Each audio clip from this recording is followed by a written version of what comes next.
already know, the Paris Center for Peace and Innovation was established in 1996 by Shimon Peres.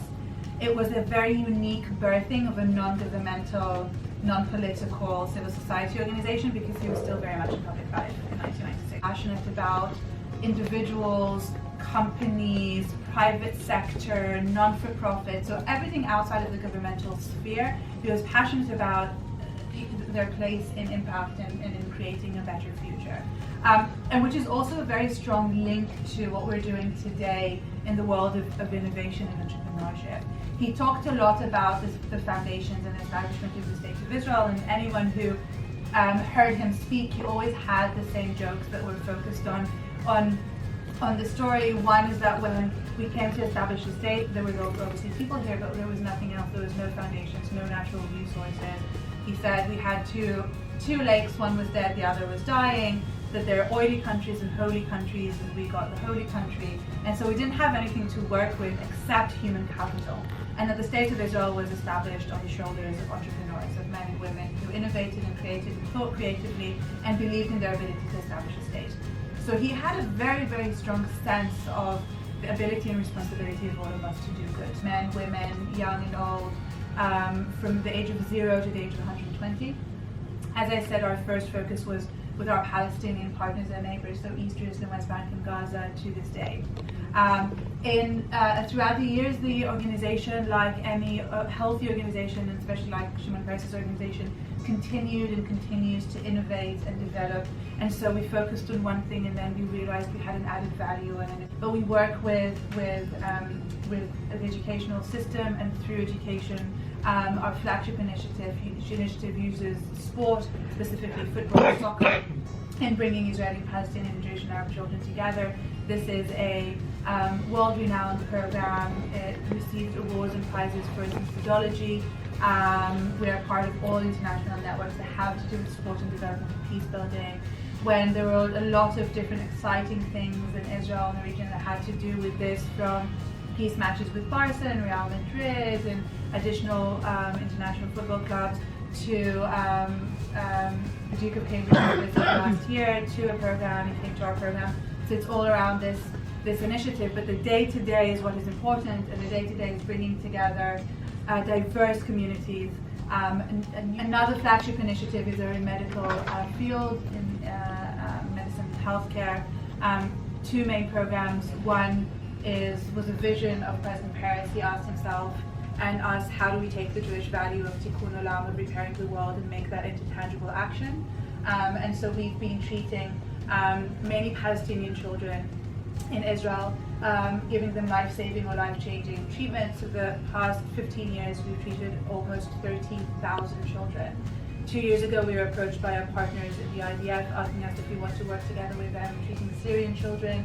So for a year and a half before the regime returned to the south of Syria and Israel's activities there stopped, we were the only Israeli civil society organization treating Syrian children in central Israeli hospitals. Other side of the coin is working with the Palestinian public healthcare system and training Palestinian doctors in Israeli hospitals, training of anything up to 7 years.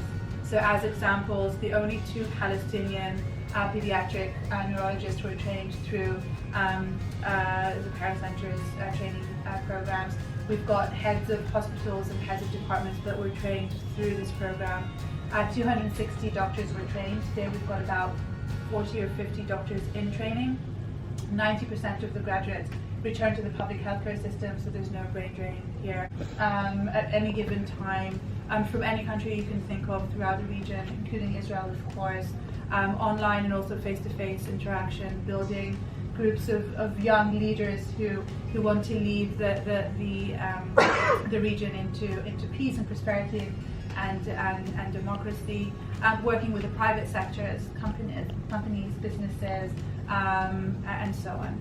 One of the main things that we focus on, to get on top of the fact that all of our programs are impact focused, is partnerships. How do we bring the most relevant stakeholders to the table?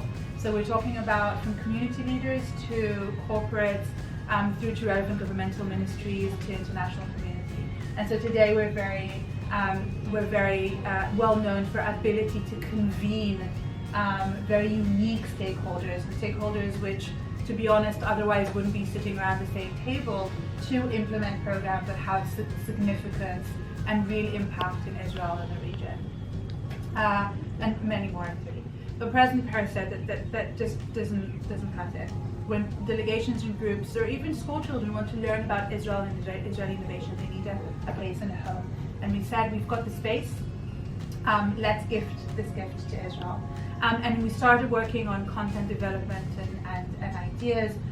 In 2016, the summer of 2016, the virtual cornerstone was laid here in the auditorium in the building with President Rivlin, President Peres and Prime Minister Netanyahu. And we started really working on content story that was broad enough, was interesting enough, and could really make a difference to anyone who visits here. And also we wanted to tell the story that was beyond the flattened story of the startup nation that has more startups than any other country in the Silicon Valley.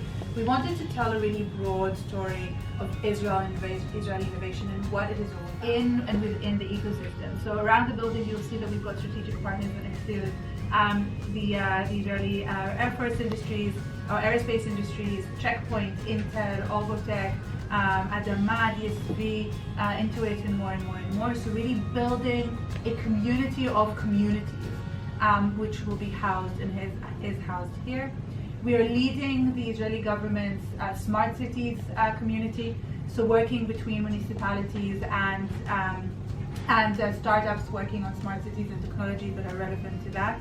We launched a unique free accelerator program that is focused on Israeli entrepreneurs that have the ability, the knowledge, the want, but don't have the access to the ecosystem, targeting them, working to grow them, not their initiative, but grow the entrepreneurs, and linking them to the ecosystem.